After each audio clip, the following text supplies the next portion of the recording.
Hello, great people. Matt Mike coming at you guys with yet another uh, show.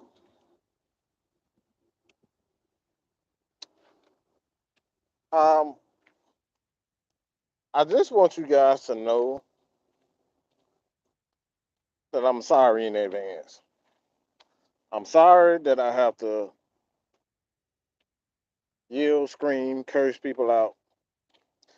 And I'm sorry that your feelings gonna get hurt. I'm sorry that I'm gonna have to curse you out. I'm sorry that I'm gonna have to pick apart your comments. I'm sorry. I'm sorry. I'm sorry. I apologize in advance because what you're about to witness, I'm just not in a good mood. I'm not in a good mood at all. I'm just not in a good mood.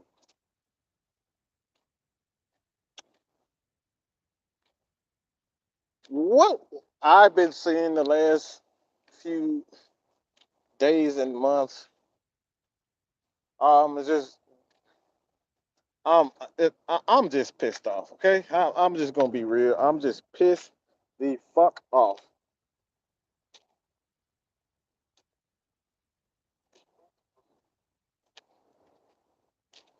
And like I said, you should know by now. Your comments can and will be used against you. So again, don't take this personal. Your comments and statements will be used against you and as a way to,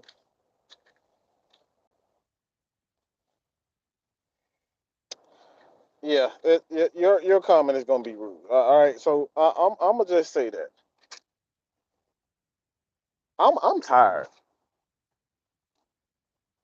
I'm just going to need people to take their time and actually think. Just like, please, all I ask for people is to use the little thing upstairs that they call a brain. Just please use your fingers. There's a such thing as fingers, and these fingers can do all types of things with. You can do all types of things with them fingers.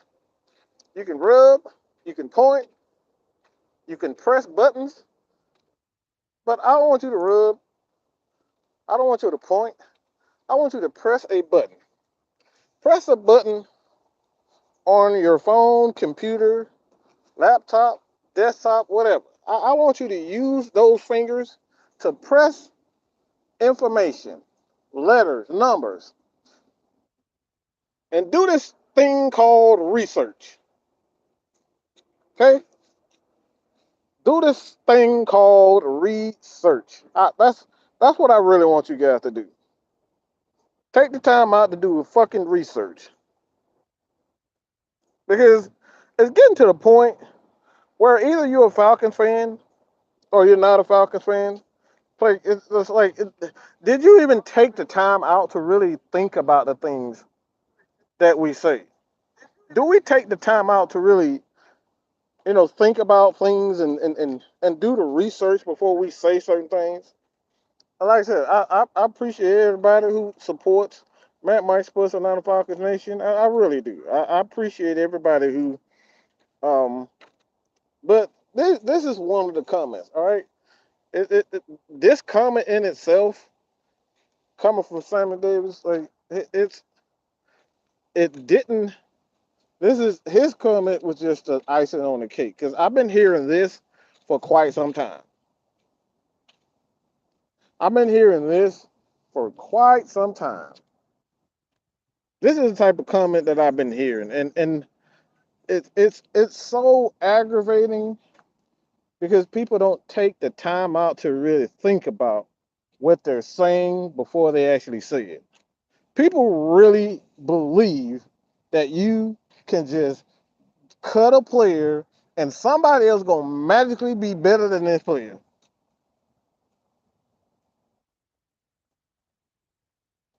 That if you go out of your way and cut a player, Yeah, we're gonna have magically somebody gonna step up in his absence, and he gonna step up and he gonna get players. So we're gonna magically force a team to trade one of their best tackles or one of their best players and just give it to us. That magically a guy's just gonna be so good, and you know we just find, like I said, just make something out of absolute nothing. We gonna make an absolute, we're gonna make a Pro Bowl out of absolute hog shit. It's so frustrating to hear this. So let me first of all, I want to see how you guys doing today. All right, hey, how everybody doing there? Leave a comment right now. I need everybody to hit that live, um, hit that like button, share this to Twitter, Facebook, Instagram. It don't matter. I need everybody to share this out. It's something that everybody need to hear. Like this again. This is one of the things that's so frustrating when it comes down for me. It's so freaking frustrating. I don't even know. Like what are we what are we doing? All right. So I made a video earlier today, and basically the video was about an offensive lineman. Okay, three offensive linemen to watch for. It's going to be vital to the Atlanta Falcons' success. Right? It's going to be huge for our success this year. We end up getting certain, players and whatnot. So these guys are going to be vital to our success. All right. And again, you guys check that video out. But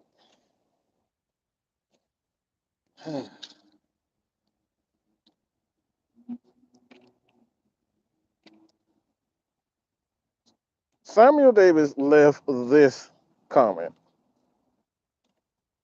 I agree with your offensive lineman assessment, except for Jalen Mayfield. I don't think he's going to make the cut, but I'll wait until the preseason to see where Mayfield ends up. That's the problem with this comment. Anybody see? Let me ask you first before I get on this. Do you guys see the problem with this statement?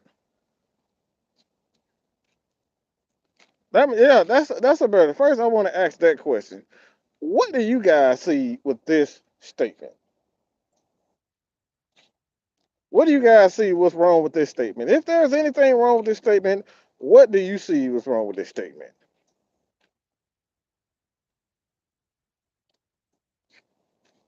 Like I said, that's what I want to see that first.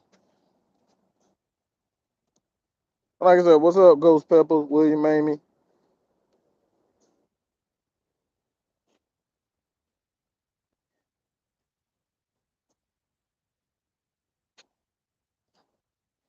William Amy say don't have faith in the player because he was hurt.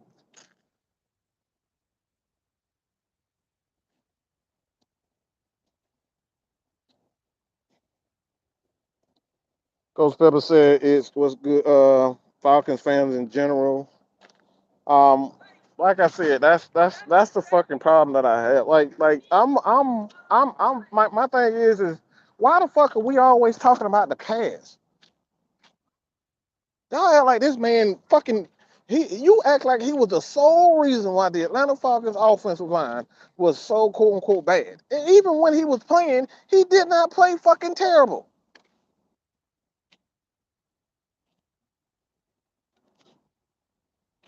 You people really act like this man was just so garbage, so awful. Like he has absolutely no, like he can't improve. He's never going to improve. We in fucking OTAs and we already throwing players in the fucking trash because of what we saw in the past.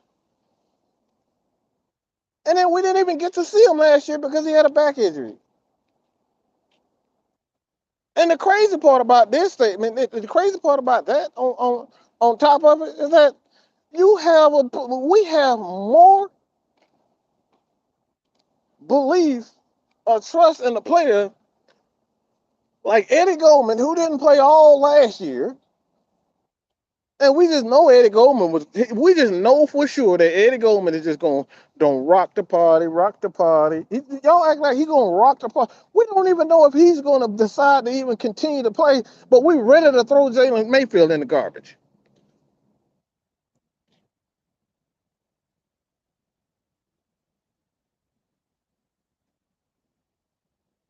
First of all, like I said, this is something that I'm hearing all the damn time. I hear this shit all the time.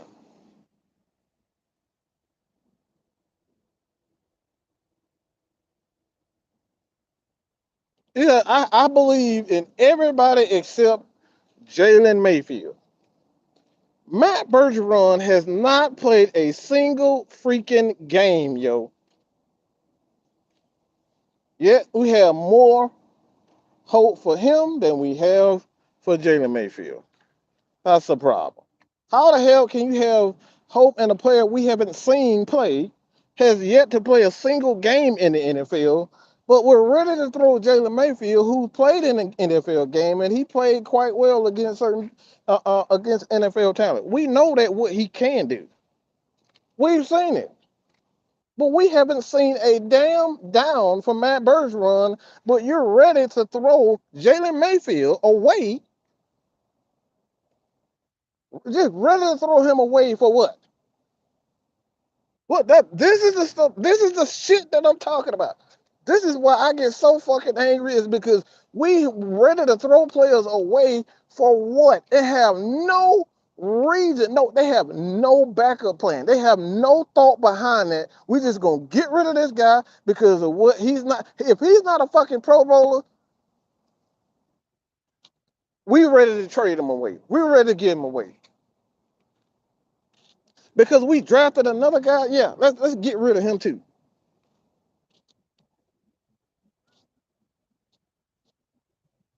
We have a Pro Bowler. We have a we literally just had Tyler Algier run for what? 1,200 yards. Guess what happened there?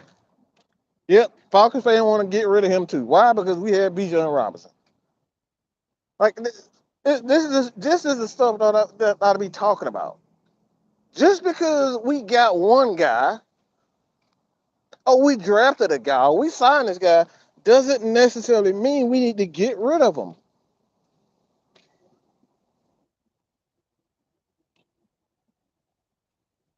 I want somebody tell me, give me a good enough reason why Jalen Mayfield need to be cut already. And OTA, the training camp preseason ain't even started, but we need to get rid of him right now. I need someone to give me a legit reason why Jalen Mayfield needs to go.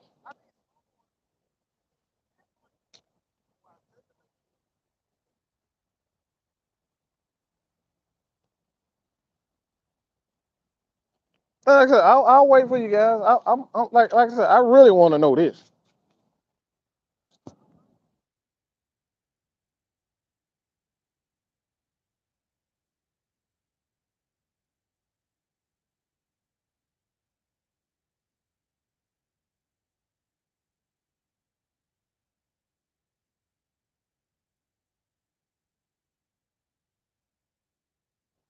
Come on, like I said, I want to see some. I want to see some.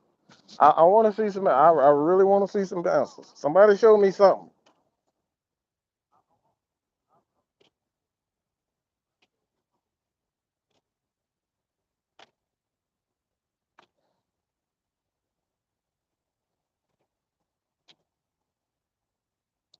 He's saying that because he was hurt. That's the problem, Mike. No one can give a legit reason because it's BS. And that's like I said. Like I said. That's the stuff. This is why I'm. It's so fucking frustrating because everybody want to get rid of everybody, but nobody have a legit plan. You never have a legit plan. You just want to get rid of guys just because, oh, I don't like him. Oh, he did this last year in his rookie year. As if rookies don't make freaking mistakes.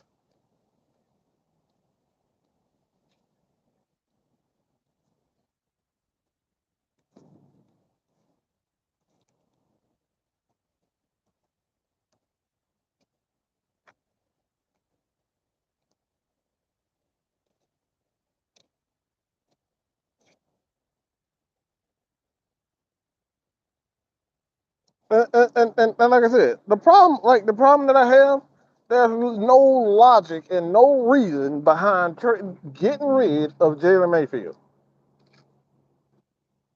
Jay Matt Bergeron plays on the left side. He doesn't play on the right side. That's problem number two. That's problem number one. Problem number two is, guess what? Who gonna play in his absence? Who are you gonna play in his absence? Who are we going to replace at this point in time if we cut Jalen Mayfield? Who's gonna play right tackle? Because of what happens if Caleb McGarry get hurt? What happens? Where you going now? Where do we go if Jalen Mayfield gets hurt?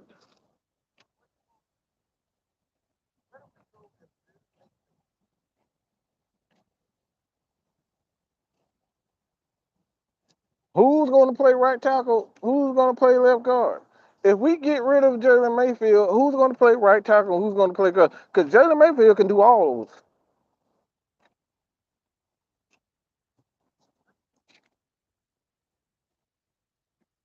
those. Again, this is the stuff that I'm talking about. We just want to because we don't think so. And what happened 2 years ago? A whole 2 years ago, the man was hurt, and now we ready to throw him in the trash because of something that happened 2 years ago.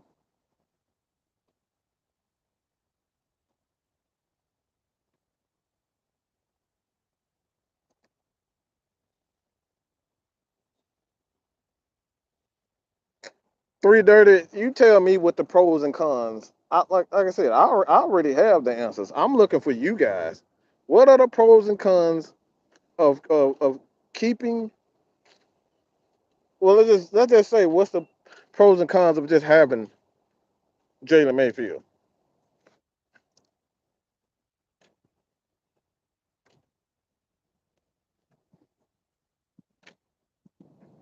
Yeah, what's the pros and cons of keeping a guy like Jalen Mayfield? Because I literally just gave you two. I can give you another one with Jalen Mayfield. Third, what happens? What if anything happened? God forbid anything happened to Chris Lindstrom. Who's gonna play right guard?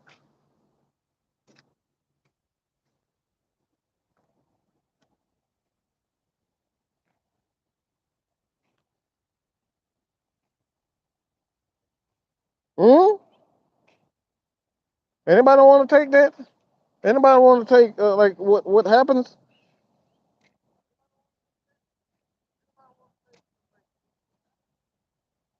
Somebody please tell me what happens if Chris Lindstrom goes down. We want to start getting rid of guys and saying he's gonna get cut without even knowing what the backup plan. We don't even know if Justin Shaffer is going to be any damn good.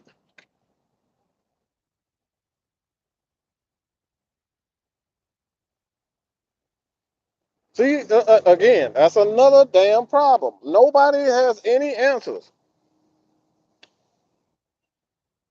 Ah, come on, Dirty. I said, what's the pros and cons? I didn't ask for your opinion. I said, what's the pros and cons of Jalen Mayfield?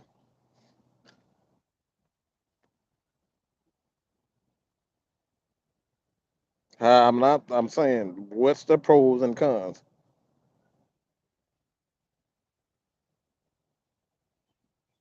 I want you guys answers. What are the pros and cons of Jalen Mayfield? Come on, you guys are smart, man. Y'all don't need me to talk for y'all.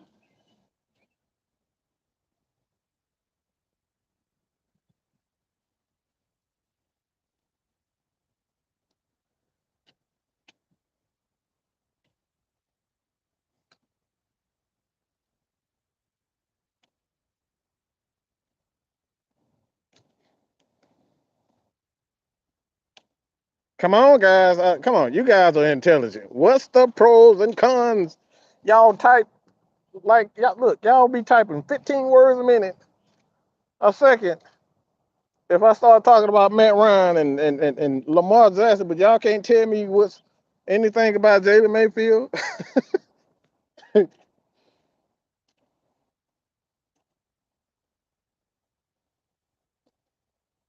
If you start a play, you get hurt, you have someone who have experience.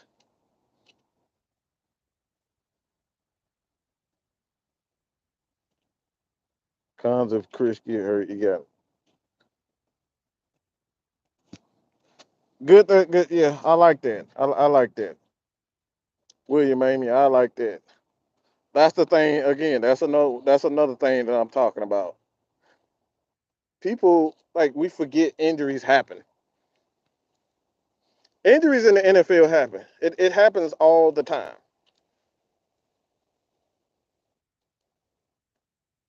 Injuries in the NFL happen all the time, and now you got a guy like I said, Jalen Mayfield, who's there. He's had experience. He's played right guard. He's played left. He's played left guard. He's played right tackle, and I believe he played some right guard in college. I'm not sure if he played right guard in Atlanta, but I wouldn't be surprised if he didn't. So you got experience there. Experience is the best teacher, bro. Experience is one of the things that you need the most.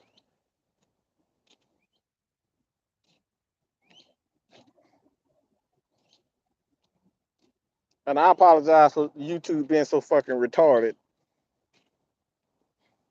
They send out notifications when the fuck they feel like it. So like I said, I appreciate it, but YouTube is damn dumb at times.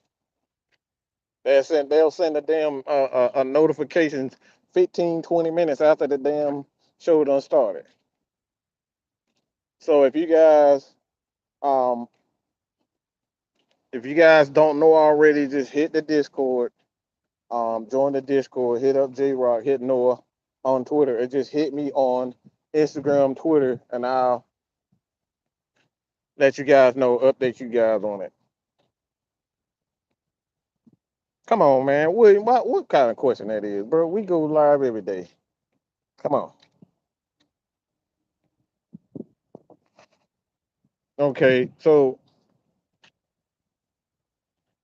because he's young, he needs coaching up. Pros, he has size and skill set to be coached up and very flexible at the line. Again, you don't see cutting him. All right.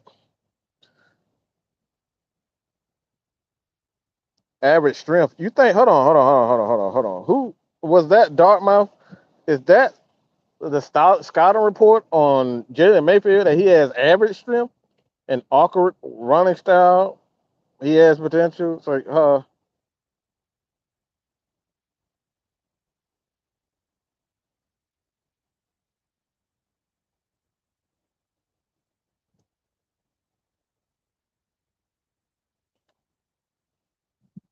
but it's nothing average about Jalen Mayfield's strength. I can guarantee you that. If that was a scouting report that anybody gave, like I said, that's so far from the truth. But like I said before, this is one of my biggest issues is that we got all of these damn we are so quick to get rid of players because they aren't superstars or they're not a mega star. They like they haven't caught the ball caught for 1,000 yards. Like if these guys aren't putting up big numbers, nobody cares. If ESPN and NFL Network,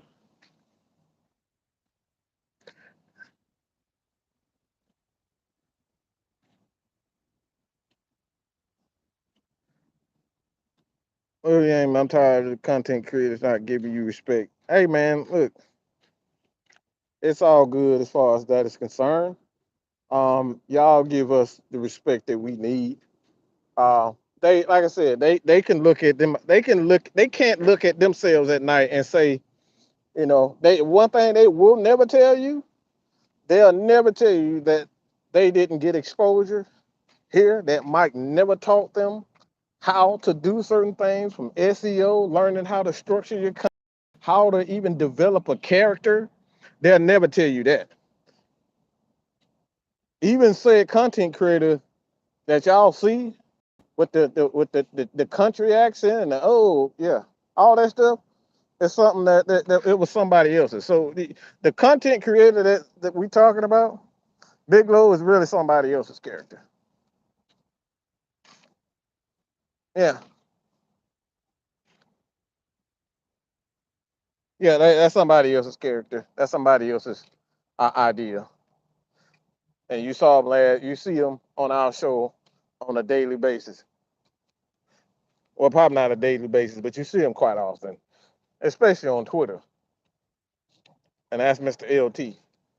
That was literally the idea that LT pitched, and said person ended up stealing the idea, tried to present it to me and Maggie as if he came up with it because he couldn't find out what he was good at. So we suggested that he be himself, but he took a whole idea that somebody else came up with and pitched to us first.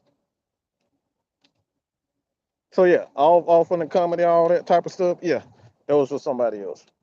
But we got respect from y'all, so it's all good. But I appreciate it, Wayne. Look, you gonna see me face to face July 22nd. Majority of my frustration with Mayfield was with the Eagles game. We have yet to see what he can do at naturalist at the right tackle. NFL, he needs a shot. But again, when it comes down to Jalen Mayfield, it's like my thing is what if we would have gave up on Mud Duck after a year? What if we would have gave up on Harvey Dahl after a year?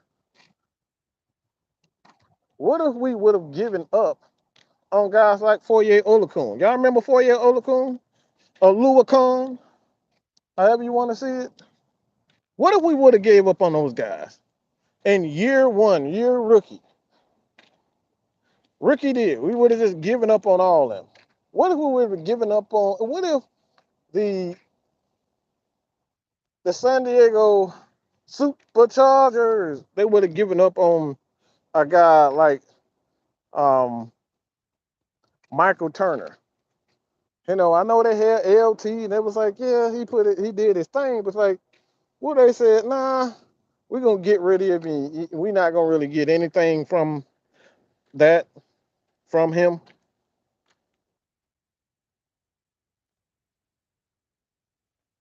What if the 49ers would have given up on Joe Montana because he was a third round pick.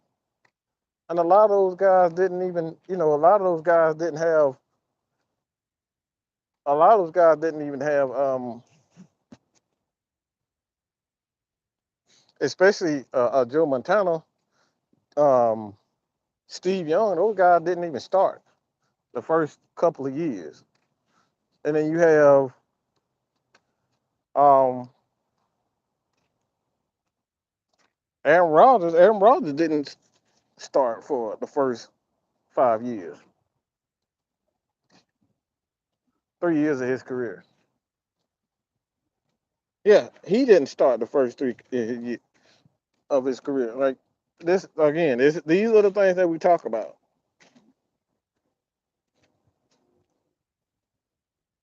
So we got to kind of be patient when it comes down to these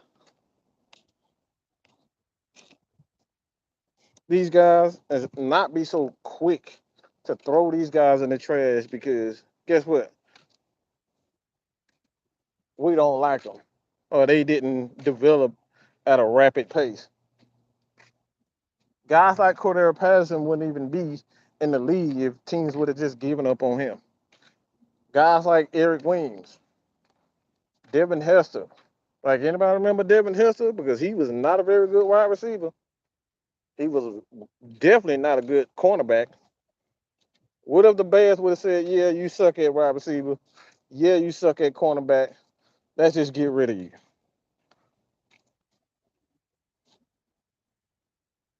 What if we would? What if the Bears would have done that?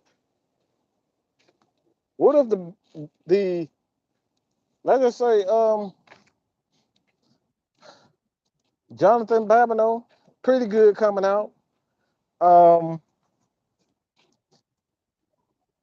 Guy like Eric Snelling and Eric Snelling, Jason Snelling, he had a pretty good career, as a backup running back for the Falcons. He had a pretty good year. It's like at some point you got to be patient with guys, man. And a lot of these guys that we end up giving away, they go to other teams, they end up being much better. But let's get to the main event. This is something that I really wanted to talk about. This is what really pissed me off watching this shit.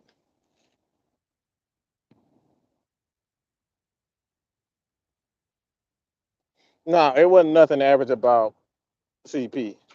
Was he's always been a Pro Bowl returner. That's a value. That's not that's not average. If you want to say he wasn't a great wide receiver, we can do that. But this man is a Hall of Fame special teams player, and he's going into the Hall of Fame.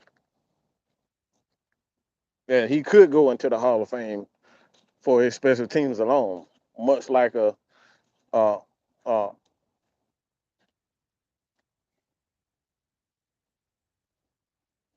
much like a guy like Devin Hester. Like he just set a NFL record for kick returns, bro. But let's get to this. This is the problem that I have right here. This is another issue that I have when it comes down to this NFL, and it's like the disrespect.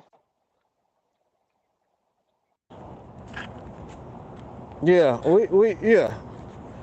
yeah. That's exactly what I'm talking about. Falcons for now. That's exactly what I'm talking about. So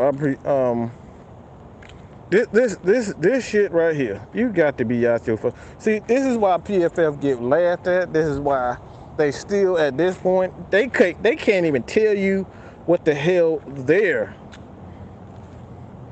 system is. They don't even know what they don't even know how to define their own system. But you gonna leave out.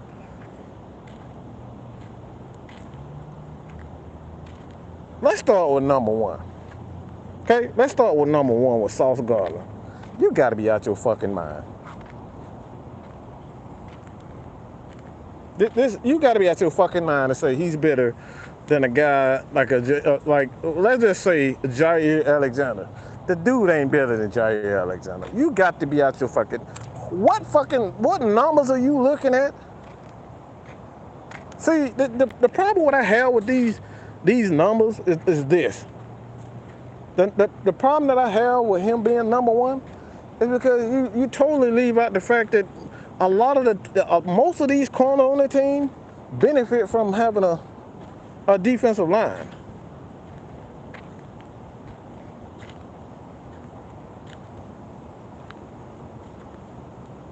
Yeah, Sauce Gardner and that team, that Jets team, yeah, they got a damn good defense. Take away that defense, is Sauce still a great corner? Is he still the same corner? We don't know that.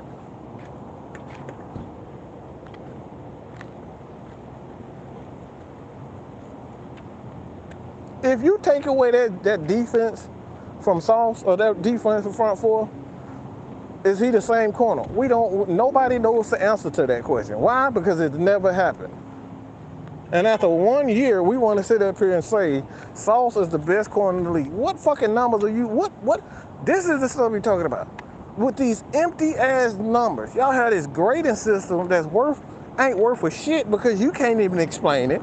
And then you say guys like AJ Terrell because his team only had 20 fucking sacks. You penalize him for his defense of line having 20 sacks. Can you prove to me that Sauce Gardner is better than AJ Terrell? Because AJ Terrell doesn't have a 30, 40 sack team. AJ Terrell doesn't have that.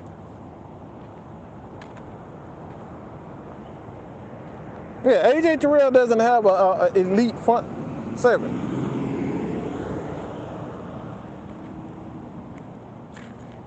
Yeah, this is the top 25. I got another list for y'all. Sauce Gardner, after what? You gonna put a rookie at number 1? There's absolutely no film on this guy outside of 22. And you gonna say he's the best? You're gonna grade Sauce Gardner as the best corner in the league? You have got to be out of your damn mind. I don't give a fuck what numbers that you have. If you're not gonna equate the defensive line in front, don't be fucking grading corners. If he's not going against some of the best receivers in the league, who the fuck in that NFC East, the AFC East, is he going up against?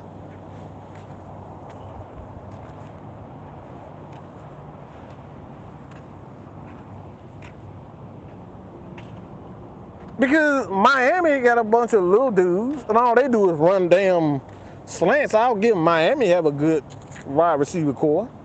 I'll give them that. They have probably the best wide receiver core in that division,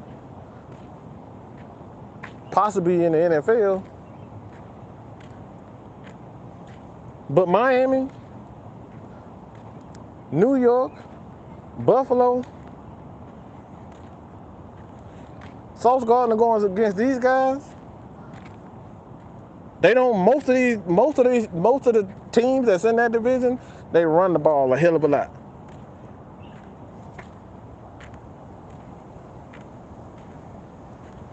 Two, Jalen Ramsey. Oh my God, Jesus! This dude almost got smoked by Brian Edwards. Okay, let me say this again. This dude almost got smoked by Brian fucking Edwards, who ended up ultimately getting released by the Atlanta Falcons. You got him as the second best corner in the league. The damn Rams traded him away.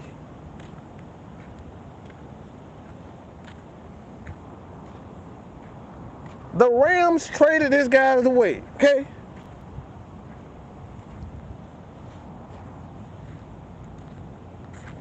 Traded him away because he didn't live up to the money that they were paying for.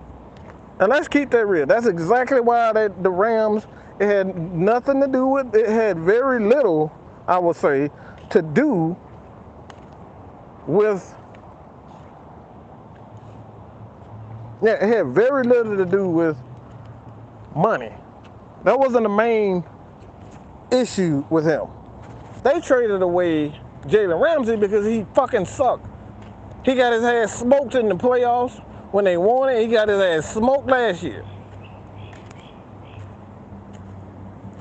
But you got him ranked as the number 2 corner in the league, and Darius Slay, he almost went to damn free agency. Let me say this again. Darius Slay was scheduled to be a fucking free agent, and you got him as the third best corner in the league, a guy that was slated to go to free agency. If you are the third one of the best corners in the league, what the hell is any team doing letting you walk?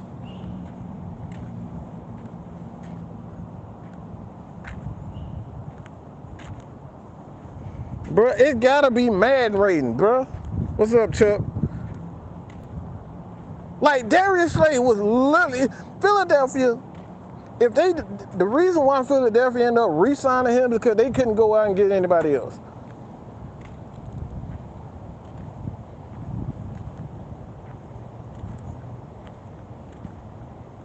But you got Darius fucking Slay, another corner, who's been like let's be real, he's been average. He's been above average at best. A1 Colossal, Emperor, Silas, how y'all doing, man? But Darius Slay, who benefited, again, another corner that benefited from the best defensive line in the league. This is why I say this list is complete bullshit, and you take PFF seriously, you need to be, and look, anybody that take PFF seriously at the end all be all, they need mental help. You need mental help if you take anything, if you go by, live and die by PFF numbers, yeah, you got problems. Darius fucking Slay, Patrick Surtain, again, one of the best defenses, top 5 defenses all year long. Not saying that the kid is a bad, I think he's definitely a top 10 corner. Definitely has that ability, but way, way, way too high, bro. And like I said, I like Surtain. I think he's gonna be one of the best corners in this league for what. But another one of those corners that benefited from a great defensive line. This is what we're talking about when we say, you know, it's imperative. It's important for a defense to have a great D-line, pass rush. Jair Alexander behind Patrick Surtain? Come on, bro. See, Green Bay for the last 3-4 years, they have a damn good defense up front. Took a step back last year, but when you look at the Green Bay, you know, front, like, yeah, they lost a few guys in free agency, but they still had an okay defensive line. I think they had like 38 sacks. I think they had 38 sacks. A little bit down from what they usually are as far as their sacks is concerned and pressure. But like again, this is another reason when we talk about like Jair Alexander, even with a team that had 38 sacks, he still had 5 interceptions.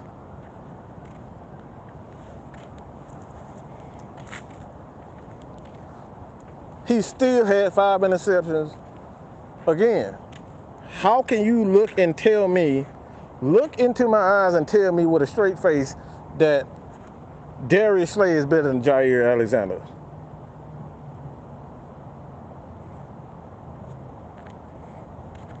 Look me in my face and tell me that Darius Slay is better than Stephon Gilmore.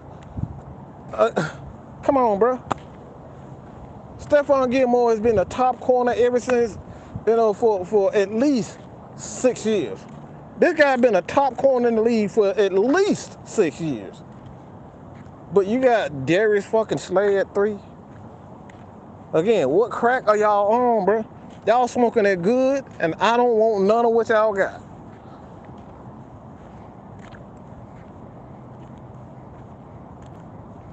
Marshawn Lattimore, again, benefit from a defensive line. A defensive line that had, what, 50... Yeah, I think they had 50-something sacks. You see? Another 50-something sacks. Another corner that benefited from... And Trayvon Diggs, come on, bro. Let's start with Trayvon Diggs. This dude is not a good corner. He's a guy that you put on the field to get interceptions. Okay? He's a guy that benefits from having a good front seven. You get pressure, Trayvon Diggs is your guy. But he's not going to shut down anybody. He's going to get picks, and he's going to make plays on the ball. But if you don't have a defensive front, Trayvon Diggs is the absolute worst corner that you need. He's essentially Robert Alford was for the Falcons.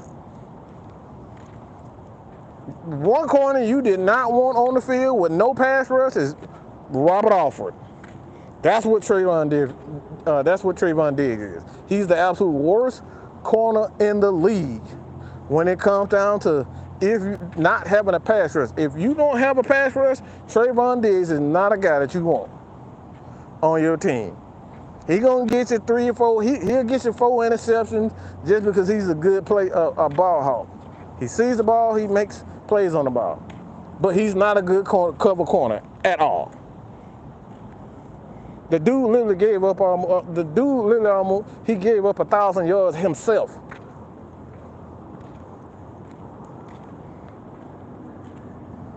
But he's a top 10 corner. And this is where I laugh. These next two is where I really laugh. JC fucking Horn. Come on, bro. I seen the Atlanta Falcons smoke him. I seen him get smoked by Kyle Pitts. I seen him get smoked by Olamide Zaccheaus. Are we fucking kidding me? You gonna say with a straight face, I don't know what fucking numbers y'all got or what the fuck y'all doing, but who, JC Horn better than AJ Terrell? Come on, man. Stop it. Stop it. And again, another team that has a damn good front seven. You see the pattern here, guys? Corners get rewarded because the team has great front sevens. You see what the pattern is? So this is one of the main reasons why it's important for teams to build defensive linemen.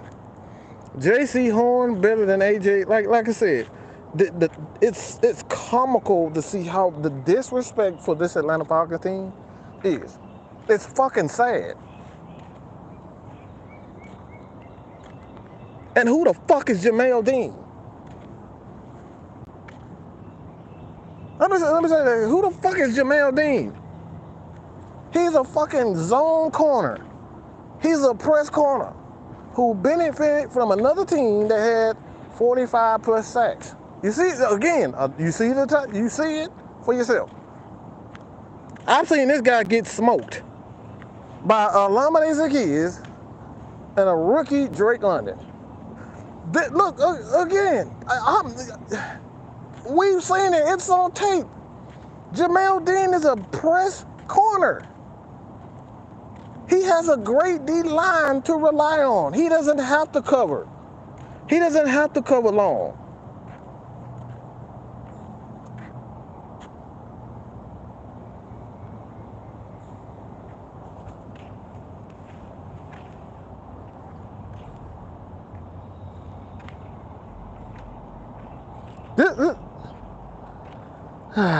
Like I said, it makes no sense when we talk about this. Jamel freaking Dean. We're gonna say this with a straight face, Jamel Dean. Come on, bro. So let's get to that was the NFL top in the NFL, but this is the top corners in the NFC. Okay, you guys can see it. I'll read it out for you. Okay, this is even more laughable. This is even more laughable. Darius Slay, number 1. Yeah, go figure. Darius Slay, number 1. Jair Alexander, number 2. Stephon Gilmore, number 3. Marshawn Lattimore, number 4. Trayvon Diggs, number 5. JC Horn. Jamel Dean. And this is what I think is funny. DeCarius Ward. Better than AJ. Crack, baby. You see what I'm talking about? Crack. They corners can't. All they corners do is play in cover 3 and watch their damn offensive line hold the ball for 40 minutes a game. Again, we beat them and we smoked them at their own game. We smoked them at their own freaking game. The San Francisco 49ers, we was able to pass the ball at will and run the ball at will against this team, and you're going to put Ward, Shakarius Ward, as a top 10 corner? Come on, bro. Again, these corners are getting rewarded by the defensive line that they have. It had very little to do with the fact that they're actually very good cover corner. And you got AJ Terrell at 9. And like I said, I've seen AJ Terrell lock down the best corners and travel against the best corners. I haven't seen Ward travel. I haven't seen Dean travel. Dean is a corner that doesn't travel. He play on the right side of the field. That's another thing. J.C. Horn, I don't see him travel as much. Trayvon Diggs, all he does is get burnt, and he'll make up for it with an interception. That's all he ever does. Marshawn Lattimore, I don't look. He lead the league. He lead the history of the NFL and flags, but somehow he ranked that high. He does deserve. I'll say he deserves to be on the list, but it's way too high for even him. And James Bradbury, oh wow, they didn't even want to pay him, but somehow he on top like this. You see how this shit? You see how this stuff goes?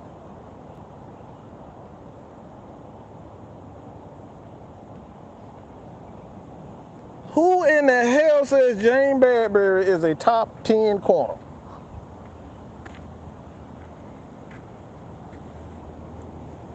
A top 10 corner. AJ Terrell has absolutely nothing outside of Grady Jarrett every fucking year, and you're going to tell me with a straight face that he is not even a top 10 in the NFL? You have I want somebody. I would really love somebody to tell me and show me why AJ Terrell deserves or doesn't deserve to be in the top 10 in the NFL in corners. Because he's doing it without the defensive line. Still have elite numbers when it comes down to completion percentage and all this type of stuff.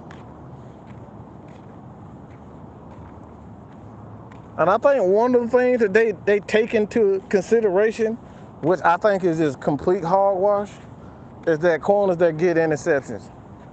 And most of these corners that have in the top 10, these guys are interception guys. AJ Terrell is not necessarily an interception guy. AJ Terrell is a cover guy.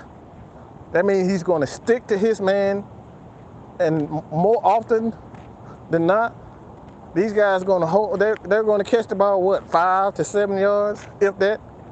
He doesn't give up a ton of big plays. He doesn't have a defensive line.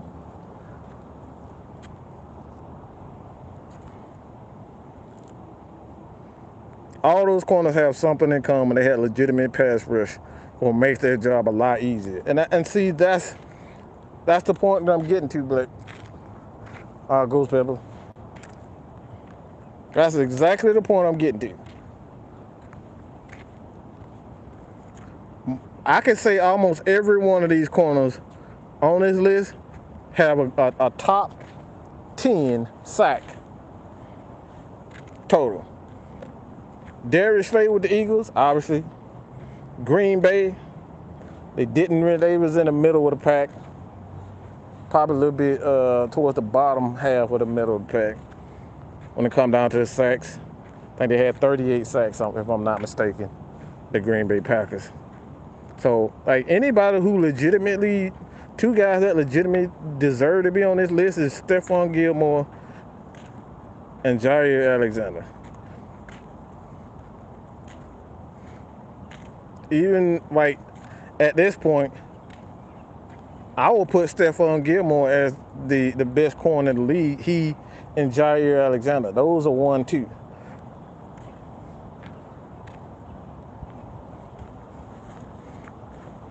Lattimore, again, with the Saints, they had a damn good defensive line last year. They had like 50-something sacks. The Cowboys, again, another team that had a ton of sacks.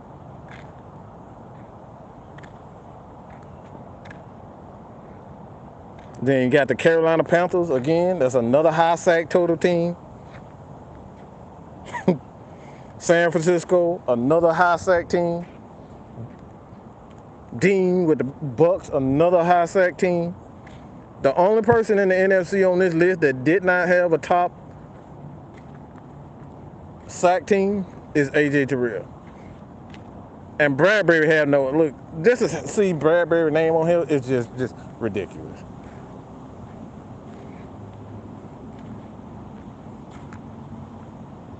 And Marlon Humphrey is another guy too. I think he deserves to be on the list, but he's not even on this list. Yeah, I like William Amy.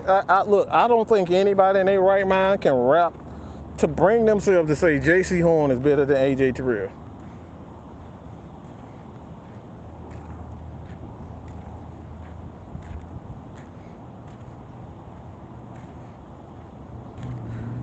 Charles West, how you doing, bro?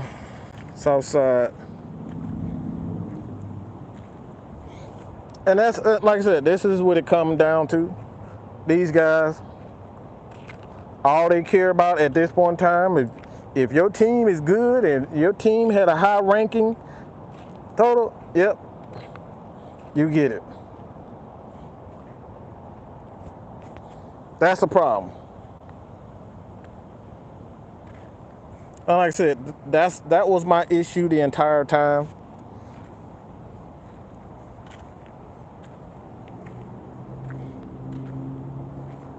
Is that when you say things like that, you make these lists, I just want to tell me how you're ranking these guys.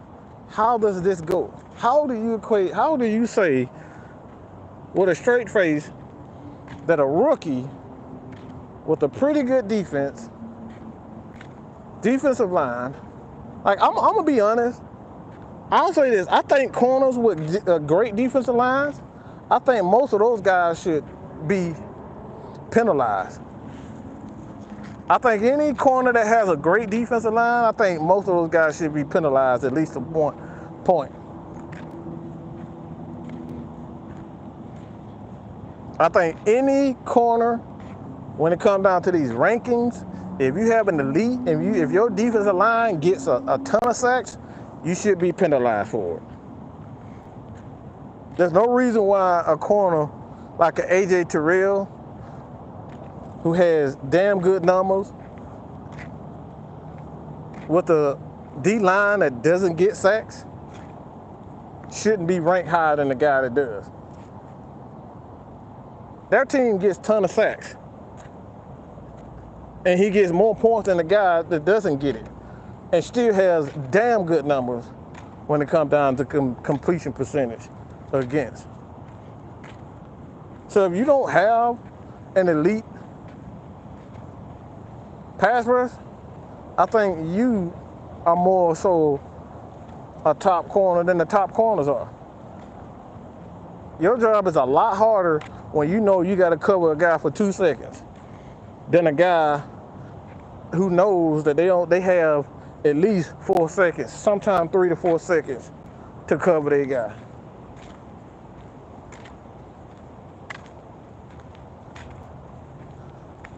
If you know for a fact that you got your defensive line gonna get there to the quarterback and put pressure on the quarterback within 2 seconds, it makes all you gotta do is just stay in front of your guy.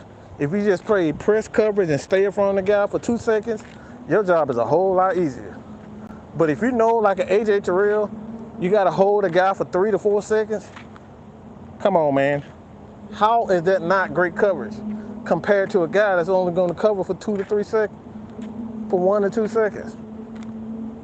This is the reason why I say these guys should be penalized. Some of these guys who play on teams like the Philadelphia Eagles, like the Denver Broncos, like the Dallas Cowboys, they should be penalized. Why? Because they got great defensive lines that get after the quarterback. You should be penalized at a corner.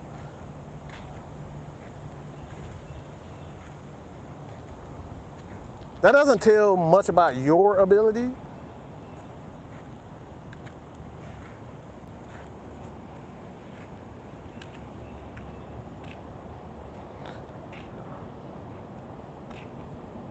And Gold Pepper, that's another thing too. The narrative about the Falcons for years has been that we heard this all year long. We heard this all year long. Okay? We heard this all year long, all season long, when it came down to the Falcon defense. They literally said, we heard Dean Pease talk about, look, the Falcons haven't had a good defensive line or a top defense in over 15 years. We literally heard these guys arguing about that. That the Falcons, we literally had ESPN analysts saying that the Falcons should be ashamed of themselves for not going after defensive edge guys and not investing in the defensive line. So you know how bad the defensive line for the Atlanta Falcons has been. Everybody knows how bad the defensive line has been.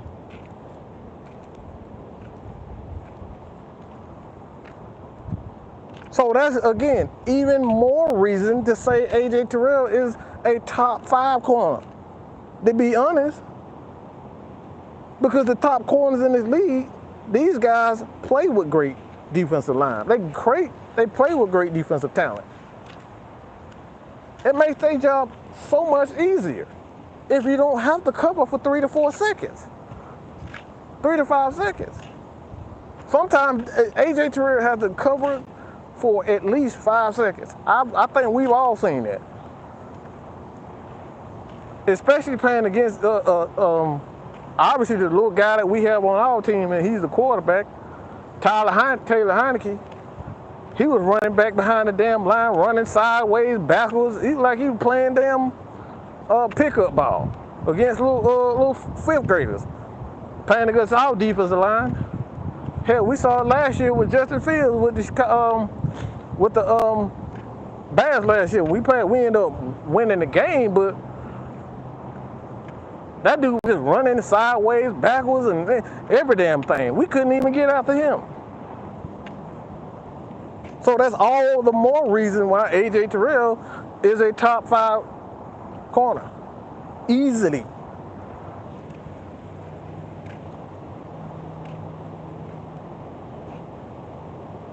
And popularity over production. That's, like I said, it's all about popularity.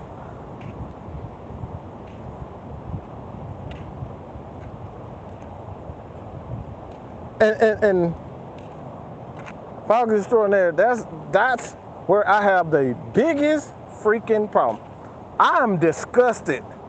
Anybody in their right mind that says Sauce Gardner is the #1 corner in the entire league needs to be mentally served for an evaluation. They need to be mentally served. We need to check your brain. This guy has been in the league 1 fucking year, and we're gonna grade him as the best corner in the league when you got a guy like Stephon Gilmore who's been doing it year after year after year after year after year? You gonna say that with a straight fucking face? I don't give a fuck what your numbers say. Your numbers full of shit. They say the Sauce Gardner who plays in a system where they get numbers and they get sacks.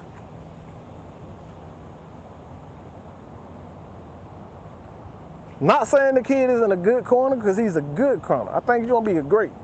But after year 1, he's the best. Come on, stop it. Crack, baby, crack.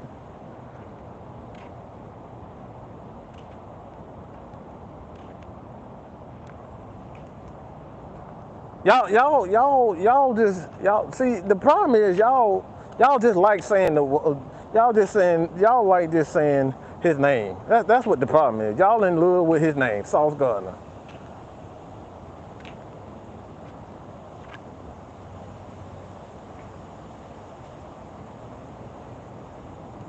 Falcons are not a popular team, and the NFL likes to bully the Falcons, but all that's going to change because now the Falcons are the hunters and not the hunted.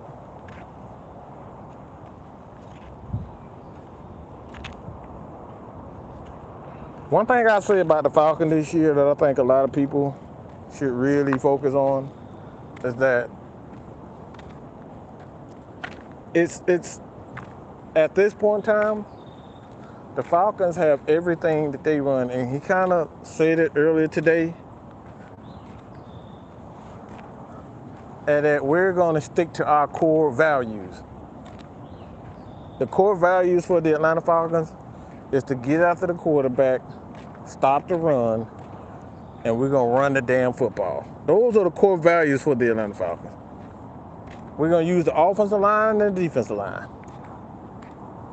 The culture with the Atlanta Falcons now is defensive line and offensive line. We're going to utilize both assets. That's how we're going to win games now.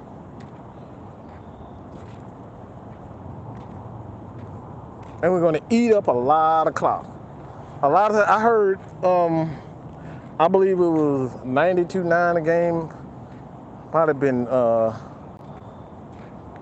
Fan. I was listening to them on a show today. And one of the things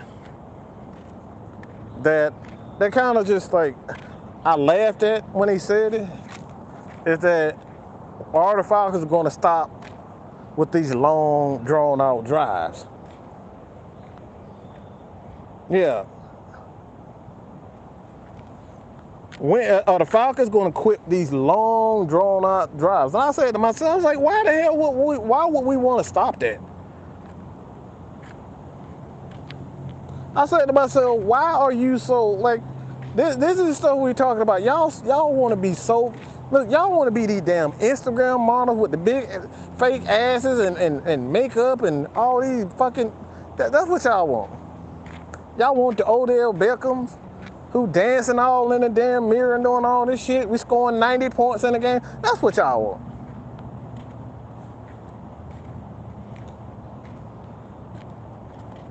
Are the Falcons going to stop with the long, drawn-out drives?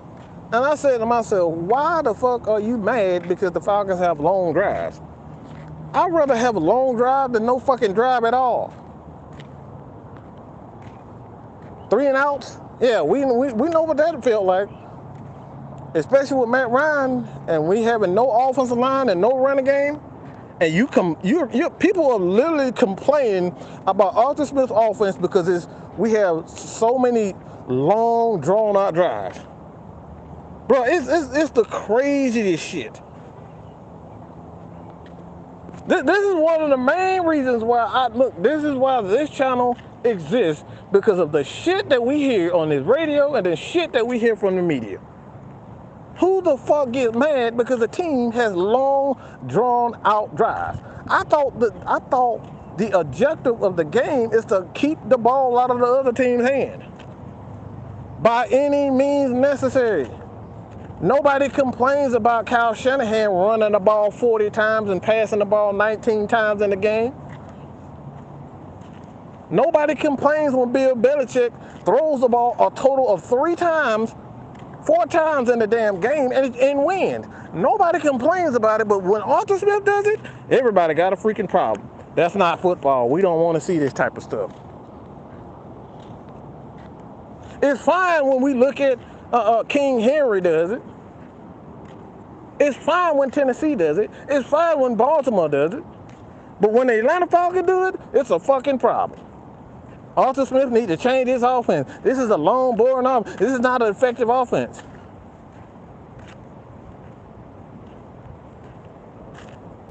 These guys had the audacity to say, we're tired of the long, drawn out, we need to score the ball quickly. For what?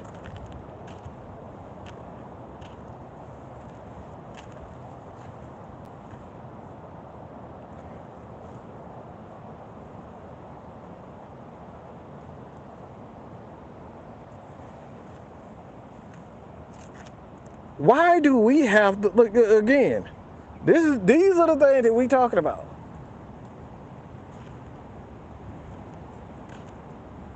Falcons have to stop with these long, I don't give a damn if we throwing fucking 10 curl hooks in a damn row to score 7 points. Look, we better damn score. I don't care how we score, we better score. That should be the objective.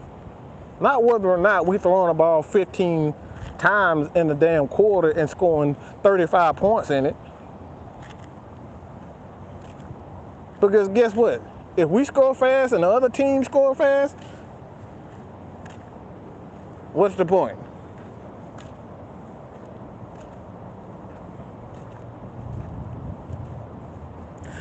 Notice how it's never been a problem to draft a running back in the top 10 until we did it. Right. Saquon Barkley literally got drafted high, and guess what? Nobody complained about it. Soon the Falcons did it, yeah, that's a problem. Y'all stupid. You should have got a defensive lineman. You should have got an offensive lineman. You should have got a wide receiver. Shoulda, shoulda, shoulda, shoulda, shoulda, shoulda, shoulda, shoulda, shoulda, shoulda, shoulda, shoulda, shoulda, shoulda, shoulda. It's never a problem when other teams been building how the Atlanta Falcons built their team this year for the last 10, 20, 40, 50 years. Let me say it again. Teams have been building teams the way the Atlanta Falcons did this year, having multiple running backs, multiple offensive linemen, multiple defensive linemen. They've been doing that for 20, 40, 50 years.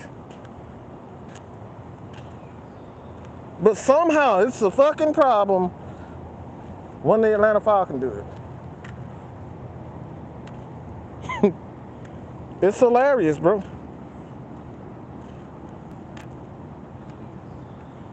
It's hilarious. And like I said, I want it to make sense.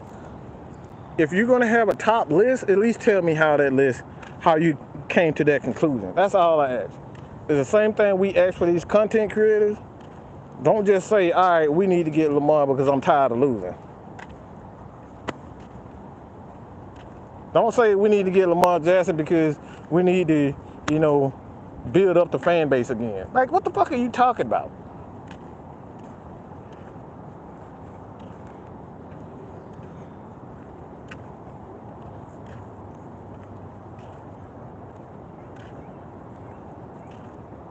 Make it make sense. That's, again, if you can tell me your top 5 and you can make it make sense, and I wouldn't even say that. If you could just tell me how you come to that conclusion. PFF can't even tell you how they even come, like they don't even know they can't even describe what their grading system is. They don't even know what the damn grading system is. It tells you right in the damn website. We're still correcting our system.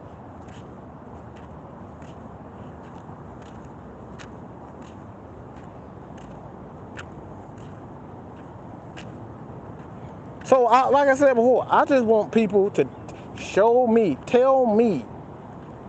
how you can say that Sauce Gardner is the #1 corner in the league.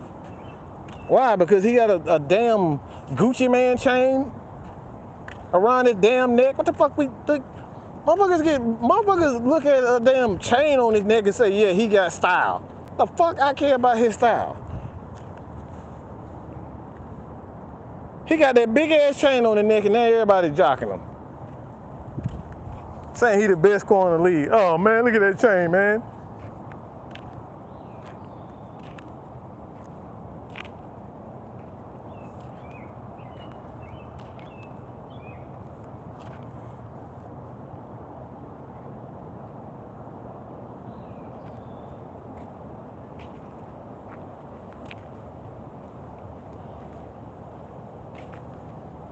Again, all I wanted to make sense.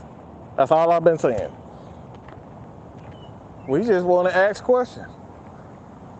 So, you guys join us tonight, okay? Join us tonight. 6-man K-Styles. Yeah, going to be a fun one.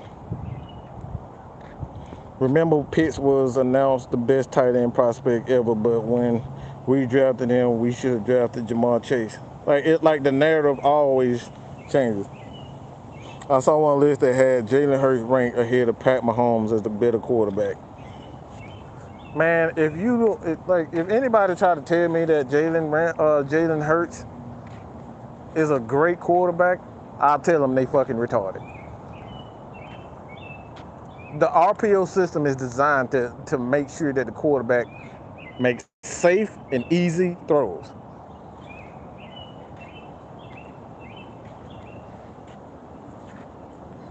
Yeah, he's not a top quarterback. Jalen Hurts is not a top quarterback. Top quarterbacks does it for more than 4 years. If you're not an elite quarterback, if you're not doing or putting up those numbers for at the very least 4 years in a row, he's not elite. He had a great season and he's not elite. I'll look anybody in the face and tell them that. I'll tell Jalen Hurts to his face, you're not elite yet. You had a great year. Let's see if you can do it again. Let's see if you can do it 4 or 5 years in a row. And then we start talking about, are you elite or not? Everybody want to throw these elite titles and he's the best in the league after 1 year. Meanwhile, guys like Stephon Gilmore keep going, getting paid $15 million every fucking year, every year in the league, and then we up here talking about Sauce Gardner and damn Darius Slay are the best corners, are better than him. Like, what the fuck we talking about? These guys been doing it year after year after year after year, and we talk about Sauce Gardner is the #1 corner in the league. This is what I'm talking about. Jalen Hurts has a good season, one good season. Y'all ready to make him the top quarterback and top paid quarterback in the history of the damn NFL. Y'all want to make lists that says he's better than Patrick Mahomes. That he had a better year than Patrick Mahomes. Why? Because Patrick Mahomes doing the exact same shit that he do every damn year. Pass for 5,000 yards and 40 touchdowns. Oh, he too boring. It's like the damn, you know what it's like? It's like this Roman Reigns storyline. Oh, Roman had the title too long. It's getting boring. Why? Because he's putting on a masterful show. He killing it. He getting everybody paid because the storyline is so damn good. This is stuff. People be so good, y'all get bored. Y'all want to say, all right, I'm bored. Patrick Mahomes, it ain't no problem. Patrick Mahomes just put up another 5,040 touchdown year. He ain't the best. Let's give it to Jalen Hurts. Why? Because you get bored. But then we sit up here, and after 1 year say Jalen Hurts is an elite quarterback. Man, please.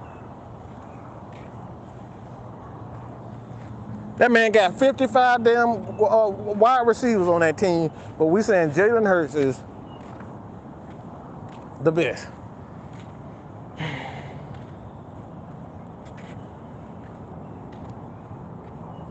AJ Brown, D from Alabama, the kid from Alabama. Like, what were we talking about?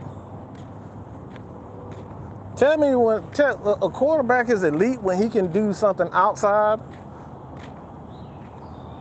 when he don't have elite receivers.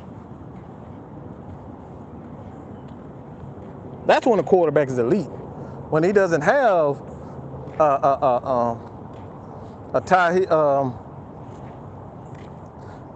Tyreek Hill. Patrick Mahomes still putting up them numbers without Tyreek.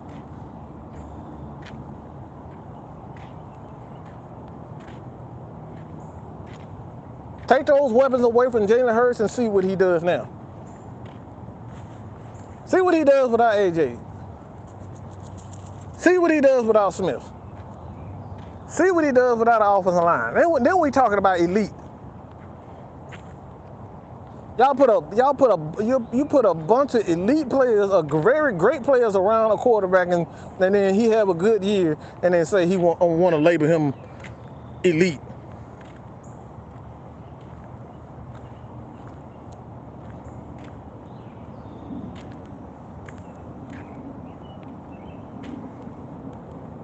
Yes, consistency is boring for people.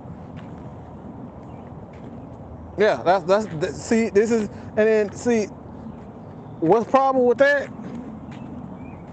People complain for years, oh, Matt Ryan is, he ain't stats.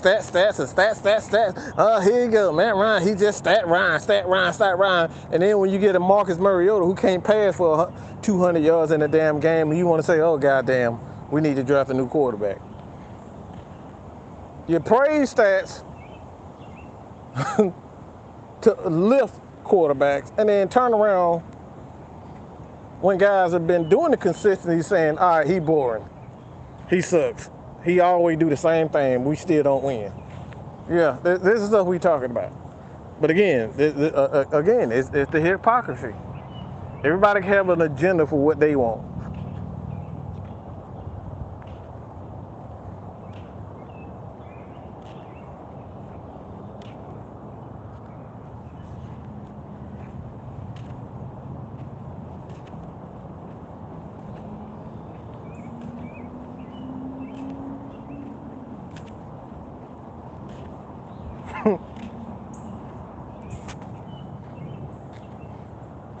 I wanted Jaden Carter over Bijan Robinson, but guess what? I wanted Glenn Dorsey over Matt Ryan. Yeah, man. Like I said, it's one of the things that's so, like I said, it's very irritating for me. Extremely irritating for me to hear that.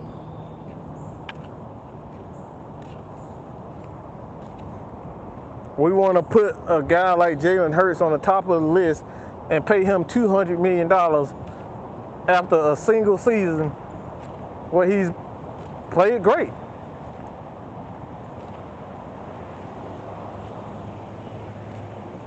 Yeah, he had one good year. I will never deny that. But like I said, that's crazy. It's crazy to sit up here and say that Jalen Hurts is better than Patrick Mahomes. It's goofy as hell.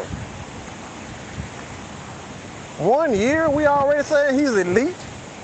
After 1 year, Jalen Hurts deserves $200 million. Come on, man.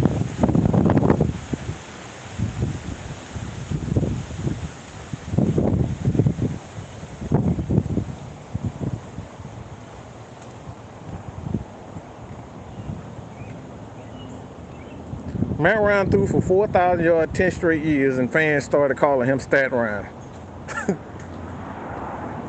But then want to throw Desmond Ridder to the Wolves. You want to throw Marcus Mariota away. Like, make your mind up, people. What do you guys want? What do we really want? We want things the way we want them, to be excited and look at numbers. Like, what do we want? We want to be excited, to have a player that's popular, want to have great stats, and we want them to we want to win on top of it. Well, one of them things a lot of those things is not going to come in 1 year. Jalen Hurts and the Philadelphia Eagles has one of the most, decorated seasons in history. But guess what? Yeah, those guys end up failing. So sometimes when you have them big stat numbers,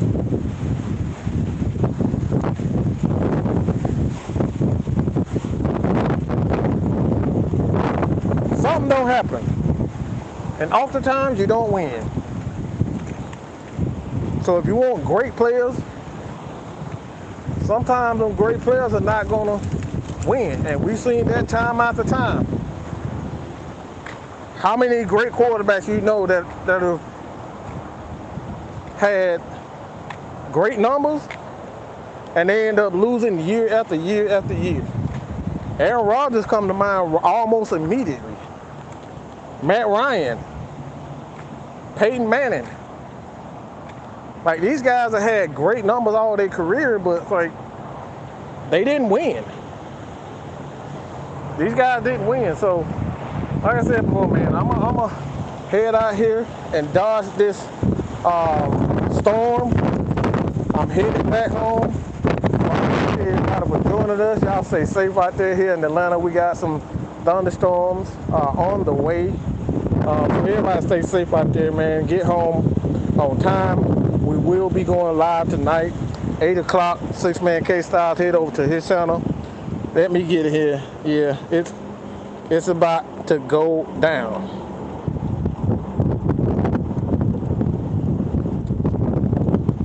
No, I know what you meant, Alex. It takes a ton of skill to stretch teams both ways. Like I said, I get what you're saying. But like I said, it's about balance, man. Sometimes you're not going to have the prettiest offense and the prettiest defense. Sometimes you need a well-balanced team. All right? You need a well-balanced team. And I think that's the thing with the Atlanta Falcons that, a lot of people just don't get.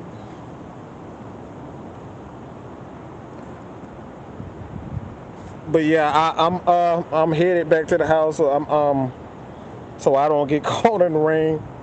Appreciate it for joining us. But like I said, head over to 6-Man K-Style. Continue to support your boy here at Mad Mike Sports, man. But yeah, I've been incredibly upset with just the patience. We got to be patient, bro. We can't expect players to come out the gate and be automatically Pro Bowl. Our expectations for people. It's asinine. Everybody wants everything quick, fast, and it's a microwave society. Everybody wants everything. What you want a successful marriage immediately. You don't want to wait. You don't want to get to know a person. You want to say, oh, she got some good pussy. Let's marry this bitch. Oh, that nigga got long. He got long. Oh, and he got some money. Yeah, let's marry him. You know what I'm saying? Like, nobody has patience anymore. Let's do things the right way, be patient, and we will be successful. So with that being said, I'm out of here, y'all. Peace.